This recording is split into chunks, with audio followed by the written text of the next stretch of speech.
Eles podem pescar de tudo, desde um peixinho significante até o mais gigantesco tubarão. Mas quando dois pescadores canadenses estavam em um lago em 2015, eles não esperavam encontrar o que encontraram. Eles estavam tentando pescar em um lago em Ontário, no Canadá, quando ouviram algo que os fez parar de repente. Era um barulho de choro. Eles sabiam que tinham que fazer alguma coisa, mas quando eles remaram para mais perto do som, eles ficaram em choque. Era 17 de maio, quando dois pescadores anônimos no sudeste do Canadá decidiram se aventurar em um lago, perto de uma floresta em Ontário, para um pouco de pesca recreativa. Então, eles ouviram um som estranho vindo das águas rasas. Normalmente, você pode esperar encontrar alguns peixe-lua, lúcios do norte, robalos ou peixes brancos nadando nessas águas frias. O que esses pescadores encontraram, no entanto, foi totalmente inesperado. O som era mais um grito agudo do que qualquer outra coisa. Não era preciso ser um especialista para saber que não vinha de um peixe. A fonte do som estava na costa, ou melhor, perto da costa. A apenas algumas dezenas de metros do barco dos pescadores estava um alce-bebê. Ele estava freneticamente se debatendo na água e o pobre animal simplesmente não conseguia subir naquela inclinação íngreme. Sua mãe era incapaz de ajudar e, sem dúvida, seu bebê estava com sérios problemas. Claramente, a mamãe alce estava fazendo tudo o que podia para ajudar seu bebê, mas suas longas pernas, como varas, dificultavam sua locomoção na inclinação. Mas assim que os homens se aproximaram da costa, a mamãe alce os atacou. Os alces são animais símbolos do Canadá e são usados até como símbolos de marcas de roupas e alimentos do país, além de serem mascotes de equipes esportivas do Canadá. Com chifres que podem chegar até 2 metros de largura, os alces são animais ruminantes que chegam a pesar até 500 quilos. O comportamento é geralmente tímido, mas os machos podem se tornar violentos durante a época de acasalamento, e as fêmeas defendem as crias de qualquer aproximação humana. E isso explica o comportamento da mamãe alce que os pescadores encontraram perto do filhote.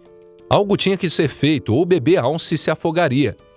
Os pescadores debateram o que poderiam fazer. Eles deveriam ajudar o alce em apuros e correr o risco de serem machucados pela mãe, ou deveriam continuar com seu passeio de pesca? Surpreendentemente, eles escolheram a segunda opção. Colocaram os remos na água para conseguirem colocar alguma distância entre eles e as ameaças da mãe alce. Decidimos que era melhor deixar a natureza seguir seu curso. Um dos pescadores escreveu online: "Deixamos a mãe ajudar seu filhote." Eles estavam claramente com medo de que a mãe alce não estivesse aceitando muito bem a presença deles por ali. Afinal, um alce pode ser bastante territorial. À medida que o dia terminava e os pescadores lançavam suas linhas e puxavam qualquer peixe que pudessem, eles não conseguiam afastar a imagem do alce-bebê lutando por sua vida. E se sua mãe não tivesse conseguido resgatá-lo? A preocupação dos pescadores com o pequeno alce se tornou esmagadora. E finalmente, 1 hora depois, eles voltaram para ver o progresso. Quando eles voltaram ao local, eles estavam com o coração partido.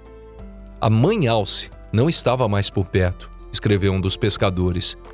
Ele continuou: mas o alce-bebê ainda estava choramingando e lutando para chegar na borda do lago. Por mais de 1 hora, o pobre alce estava lutando por sua vida. Pelo que parecia, o pequeno alce não duraria muito mais tempo. Então percebemos que o pequeno animal estava extremamente exausto, porque começou a soprar bolhas pelo nariz. Finalmente, havia chegado a hora de eles entrarem em ação. O pescador levou o barco ao lado do jovem alce e eles logo perceberam quanto ele estava apavorado. Não havia como dizer quanto tempo ele estava preso antes que os pescadores o vissem pela primeira vez. Não só isso, mas sua mãe aparentemente o abandonou. Quando estavam perto o suficiente, um dos pescadores estendeu a mão para o pequeno animal, compreensivelmente inseguro de quem eram esses estranhos humanos. Ele não foi exatamente receptivo. Claramente, ele não iria tornar isso fácil para os pescadores.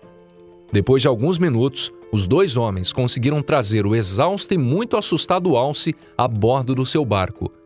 Então a pergunta se tornou: o que eles deveriam fazer com o pobre filhote? Infelizmente, mesmo com o alce fora da água, havia outro problema potencialmente maior. Para onde foi a mamãe alce? Ela se sentiu ameaçada pelos pescadores que tinha visto seu bebê se afogando? Os heróicos pescadores não podiam simplesmente deixar o filhote de alce sozinho, sem uma mãe para protegê-lo. O jovem animal provavelmente não duraria muito tempo na natureza, seja na água ou em terra. Agindo como se o alce fosse um animal de estimação dos pescadores, eles tentaram acalmá-lo. Entretanto, eles notaram quão rápido e frenético seu coração estava batendo. As chances eram de que o alce não teria feito muito mais tempo sem a ajuda deles. Sem saber exatamente o que fazer, os homens levaram o alce assustado para um terreno mais alto, onde ele teria uma base sólida novamente. Depois de mais de uma hora na água e sendo resgatado por humanos estranhos, o pobre alce certamente estava cansado. Quando eles deixaram a cena, a mãe do bebê ainda não havia retornado, mas eles ainda tinham esperança de que ela apareceria, já que eles achavam que não fazia muito tempo desde que ela se afastou. Então era muito possível que ela estivesse assistindo todo o resgate. Os pescadores levaram, entre seu equipamento de pesca, uma câmera de filmagem. Ela foi muito útil, pois permitiu que eles registrassem toda a aventura. Nas filmagens dos pescadores, você pode ver o olhar de puro desespero no rosto do pobre alce bebê, enquanto ele lutava para chegar à terra firme, e todo o alívio quando ele chegou em terra firme. Ao chegarem à margem do rio, os pescadores procuraram sinais de que a mãe alce ainda estivesse por perto, mas infelizmente ela não aparentava estar mais perto por ali. Eles esperaram por mais de uma hora e, com o sol já se preparando para se pôr, a preocupação deles com o destino do pequeno filhote aumentava e muito. Já estávamos ficando desesperados. Nunca vimos, mas sabíamos que poderia haver lobos naquela região. Não queríamos deixar o pobre alce sozinho na natureza, disse um dos pescadores. De repente, um dos homens se lembrou que pouco antes de chegarem ao pier de barcos, havia um posto de observação da guarda florestal. Então eles decidiram que um deles ficaria tomando conta do animal na margem do rio, enquanto o outro iria procurar a ajuda das autoridades. Para que o animal não fugisse, eles o amarraram com uma corda em uma árvore ali perto. Pouco tempo depois, o pescador que saiu com o barco retornou com um guarda florestal, que acionou ajuda pelo rádio, e minutos depois, um barco da guarda florestal, com técnicos do zoológico da cidade, apareceu para prestar toda a ajuda possível. Como a mãe alce realmente não deu mais sinal de vida, os técnicos do zoológico decidiram levar o animal até suas instalações para que pudesse se proteger, se aquecer e se alimentar. Além disso, o pequeno alce também receberia um check-up veterinário completo antes de ser solto novamente na natureza. Quando saíram para pescar, esses dois homens imaginavam que iriam voltar com muitos peixes, mas nunca imaginaram que iriam voltar com um alce, ainda mais pescado de um rio. E então, o que você achou dessa história incrível? Você teria tentado resgatar o pequeno alce, mesmo com a furiosa mãe alce por perto? Não deixe de deixar o seu comentário aqui embaixo. Obrigado por assistir, um forte abraço e até a nossa próxima história, aqui no Histórias Sensacionais.